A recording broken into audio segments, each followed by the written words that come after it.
Hello champions, good morning. और जैसा कि आप सब जानते हैं कि हम आप सबऑर्डिनेट कंजंक्शंस को डील कर रहे हैं, राइट। तो प्रीवियस क्लास में, एक क्लासेस के पहले जो हुई है उसके पहले हमने दैट को डिस्कस किया था, राइट।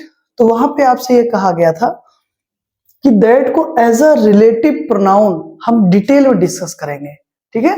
तो आज आप सबके बीच दैट को हम as a relative pronoun discuss करेंगे आज पूरे डिटेल में, एकदम विधिवत तरीके से, ठीक है। Okay sorry. पहली चीज, कोई भी रिलेटिव प्रोनाउन ध्यान समझिएगा, जैसे हु हो गया, हुम हो गया, व्हिच हो गया, हुज हो गया, दैट हो गया, दीज आर रिलेटिव प्रोनाउंस, ठीक। तो रिलेटिव प्रोनाउन जो है वो कंजंक्शन का भी काम करता है, ये आपको समझना पड़ेगा, ठीक। क्यों? क्योंकि वो दो क्लॉजेस को क्या करता है, ऐड करता है। कहने का मतलब ये है, जो हमारा रिलेटिव प्रोनाउन होता है वो नाउन को, और या आप ऐसे कह सकते हैं कि मेन क्लॉज को, मतलब एक क्लॉज को दूसरी क्लॉज से क्या करता है, ज्वाइन करता है, उनको ऐड करता है, ठीक। अब समझिएगा एक खास बात यह है कि जो क्लॉज बनाएगा हमारा रिलेटिव प्रोनाउन, ठीक है ना, जिसको हम रिलेटिव क्लॉज कहते हैं। क्या कहते हैं? Relative clause. ये देखिए लिखा गया ना, ये, ठीक। तो जो क्लॉज रिलेटिव प्रोनाउंस बनाएंगे उनको हम कहेंगे रिलेटिव क्लॉज, ठीक। और ये रिलेटिव जो क्लॉज होती है वो फंक्शन करेगी किसका? एडजेक्टिव का। ध्यान समझिएगा, किसका? एडजेक्टिव का। रीजन ये होता है, अभी सारी चीजें मैं आपको विद एग्जांपल दिखाऊंगा, पहले आप समझिए, चीजों को सुनिए ध्यान से। एडजेक्टिव का काम करने से मतलब ये है कि इसको हम आप एडजेक्टिव क्लॉज भी कहेंगे, ठीक है। रीजन क्या होता है कि जो भी रिलेटिव प्रोनाउन होगा उसके पहले एक नाउन जरूर आता है, और उसी नाउन को हम आप उस रिलेटिव प्रोनाउन का एंटेसिडेंट कहते हैं, जिसकी हिंदी पूर्ववर्ती होती है। यानी कि रिलेटिव प्रोनाउंस के पहले आने वाला नाउन उस प्रोनाउन का एंटेसिडेंट होता है, और इसी नाउन के अकॉर्डिंग हमारा रिलेटिव प्रोनाउन लिखा जाता है सेंटेंस में, ठीक है। मतलब वो लिविंग है कि नॉन लिविंग है, थिंग है, उसी के अकॉर्डिंग हम दैट, विच, हु, हुम, मतलब वो सब्जेक्ट लिया आया है कि ऑब्जेक्ट लिया आया है, ठीक है।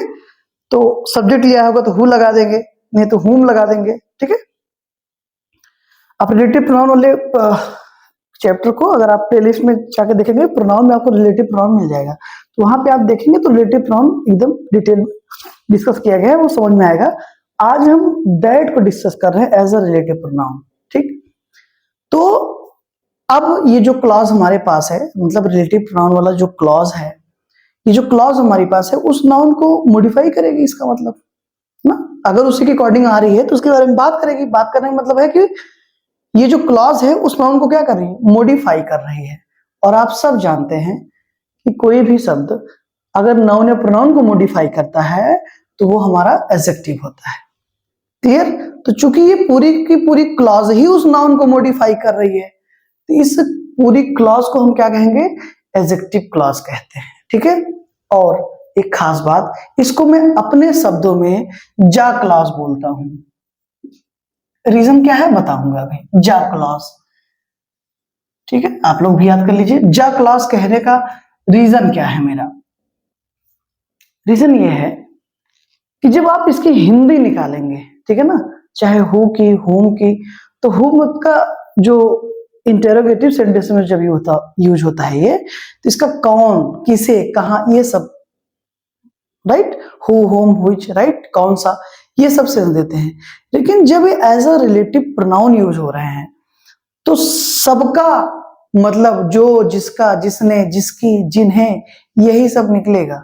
यानी कि जा, समझ में आई बात ना? हमेशा याद रखें, जो एडजेक्टिव क्लास होगा उसे आप क्या कहेंगे?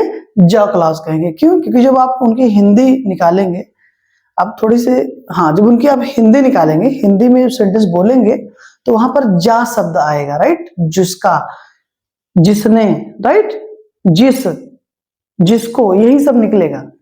तो इसको अपने शब्दों में जा क्लॉज कहता हूं। क्लियर? आई होप आपको अच्छा लगा होगा। क्लियर? आप देख पा रहे हैं थोड़ी सी ये गर्दन जो है मतलब बहुत ज्यादा मूव नहीं कर रहा हूँ। रीजन क्या है ना कि बताना इसलिए जरूरी नहीं तो आपको लगे कि क्या कर रहा हूं मैं। बताना इसलिए जरूरी है कि एक्चुअली आज मैं जब थोड़ा सा लेटा हुआ था, मतलब सो गया था घंटे 2 घंटे के लिए, तो पता नहीं कैसे ना ये नस जो है जिसको कहते हैं नस चढ़ गई है ना, थोड़ा सा पेन हो रहा है, दर्द हो रहा है। आई होप ठीक हो जाएगा सुबह तक। तो इसी वजह से ऐसा है, मैनेज कर लीजिएगा। राइट, तो इतनी सारी बातें आपको समझ में आई। अब आइए इन्हीं सब चीजों को one by one examples through देखते हैं। पहले डेफिनेशन को क्लियर करते हैं। राइट सॉरी, देखिए डेफिनेशन आइए क्लियर करते हैं। लिखा क्या गया, हेडिंग क्या है कि that as a relative pronoun. That को हम देख रहे हैं, डिस्कस कर रहे हैं as a relative pronoun, relative pronoun के रूप में। Clear? It is used to introduce a relative clause. अभी अभी बताया कि ये जिस क्लॉज को बनाएगा उसको हम क्या कहते हैं, रिलेटिव क्लॉज कहते हैं। फिर क्या लिखा गया, giving more information about a noun. बताया ना, जो रिलेटिव प्रोनाउन होगा उसके पहले नाउन जरूर आएगा, उसी नाउन के अकॉर्डिंग वो यूज होता है। तो क्या करेगा, गिविंग मोर इंफॉर्मेशन, ज्यादा इंफॉर्मेशन देगा अबाउट किसके बारे में, नाउन के बारे में। ठीक है, और ये नाउन हमारा पर्सन हो सकता है, प्लेस हो सकता है, या फिर कोई थिंग या फिर कोई आइडिया हो सकता है। क्लियर? फिर आगे क्या लिखा गया, it replaces who, home, which. Right, in many cases that जो है हु को रिप्लेस कर सकता है, होम को रिप्लेस कर सकता है, और व्हिच को रिप्लेस कर सकता है।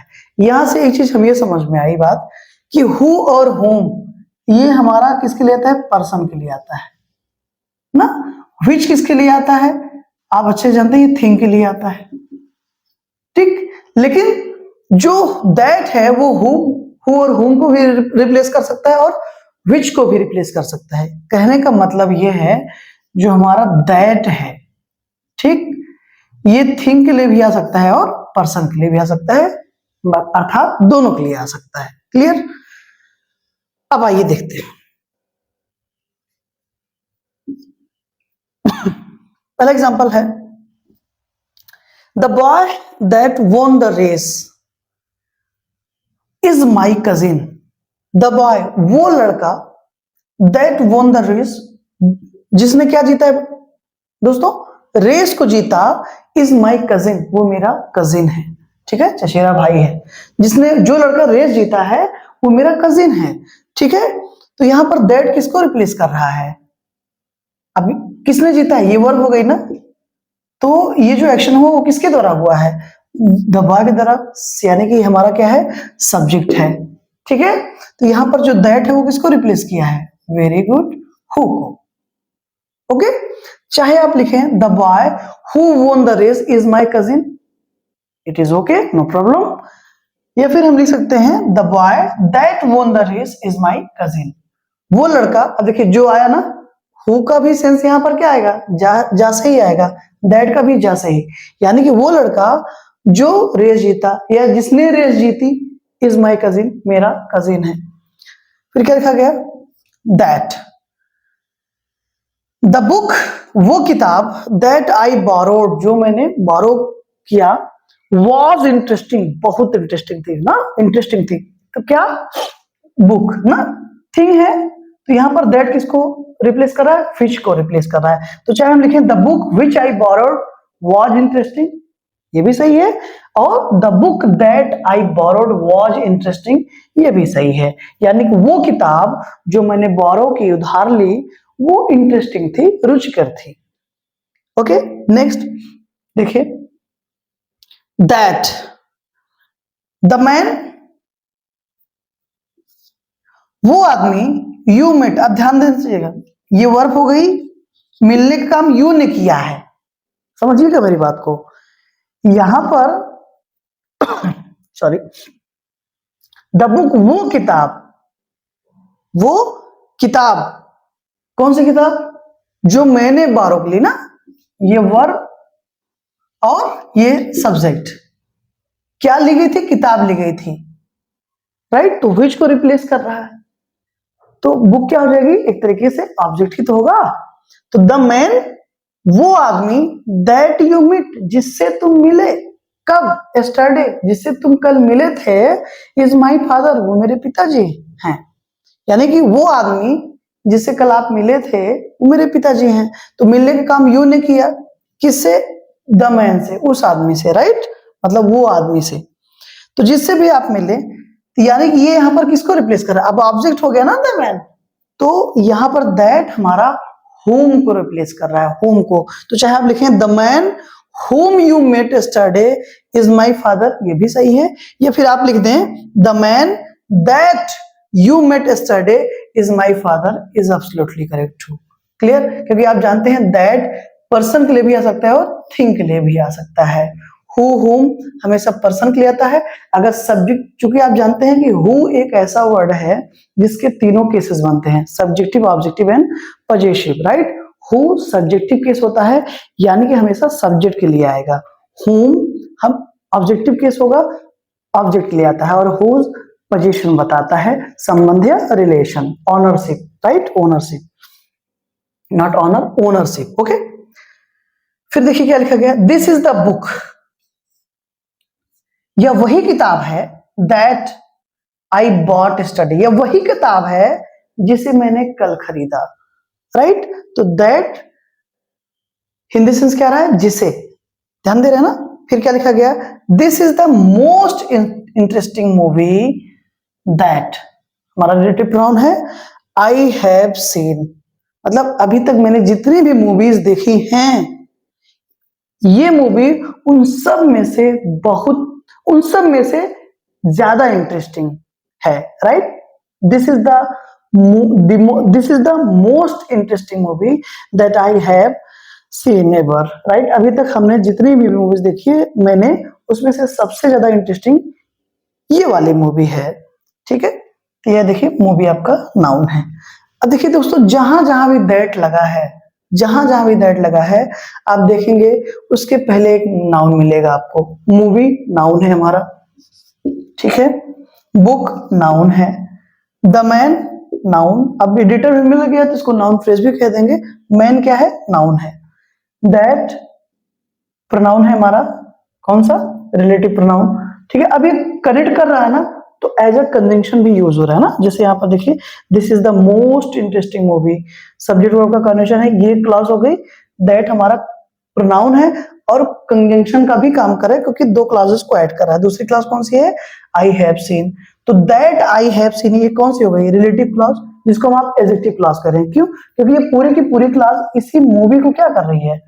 मॉडिफाई कर रही है। तो ध्यान देना, जहां जहां भी दैट लगा है दोस्तों, इसके पहले आपको एक नाउन जरूर मिलेगा, राइट। ये देखिए बॉय, नाउन, ओके। तो वही नाउन हमारा क्या है? एंटीसीडेंट है, पूर्ववर्ती, राइट। क्या लिखा गया देखिए, एंटीसीडेंट इन रिलेटिव क्लॉजेस, यानी क्या है डेफिनेशन देखिए, इन रिलेटिव क्लॉजेस में द नाउन, वो noun that comes before a relative pronoun, right. Relative clauses में जो नाउन रिलेटिव प्रोनाउंस के पहले आता है इज कॉल्ड एंटीसीडेंट। वो हमारा क्या कहलाता है? एंटीसीडेंट कहलाता है, पूर्ववर्ती कहलाता है।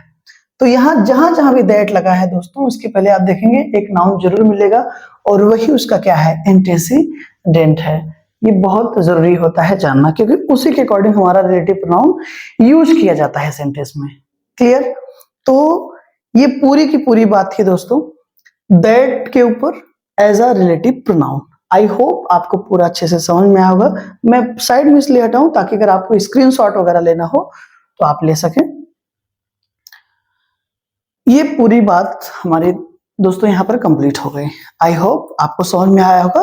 फिर भी अगर कुछ भी ऐसा है जो आपको समझ में नहीं आ रहा है या और ज्यादा क्लैरिफिकेशन की जरूरत है, तो बेझिझक आप मैसेज कर सकते हैं, कमेंट कर सकते हैं, नो प्रॉब्लम एट ऑल, और उस पर निसंदेह बात की जाएगी।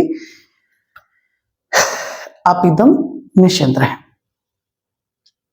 और पढ़ाई लिखाई सबकी अच्छे से चली रही होगी।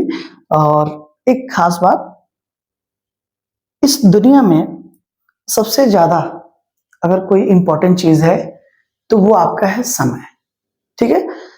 अब ध्यान देने वाली बात यह है कि ये जो समय है, हमको अपनी पर्सनालिटी भी डेवलप करनी है, अपने व्यक्तित्व का विकास भी करना है ना। तो ये जो समय है, जो सबसे प्राइसलेस है, बहुमूल्य है, राइट। अब बात ये हम इसको लगा कहाँ रहे हैं, किसके साथ लगा रहे हैं, तो हमेशा ध्यान दीजिएगा। एक सलाह निवेदन सब है कि ये जो समय है उसको बहुत सोच समझ के खर्च करिए और प्रयास ये करिए कि ज्यादा से ज्यादा आपका समय किताबों में बीते, अच्छे लोगों के साथ बीते, विद्वानों के साथ बीते, क्योंकि आप अच्छे से जानते हैं कि जो जैसा होगा आपको वही दे पाएगा। चापलूसों के साथ रहोगे, चापलूसी सिखाएगा, ठीक है। चोरों के साथ रहोगे, चोरी करना सिखाएगा। तो ऐसे ही अगर विद्वानों का साथ करेंगे तो वो आपको अच्छी अच्छी बातें सिखाएंगे, बताएंगे। अच्छी किताबें पढ़ेंगे, अच्छा ज्ञान होगा। तो जैसी संगत वैसी रंगत, समझ में आई बात ना। तो प्लीज अच्छे से अच्छे किताब पढ़ें और अच्छे से अच्छे लोगों का अनुसरण करें, उनके साथ रहें, उनकी बातों को सुने। आज के लिए इतना ही। उम्मीद करता हूं आपको अच्छा लगा होगा। बहुत बहुत धन्यवाद। जय माता दी।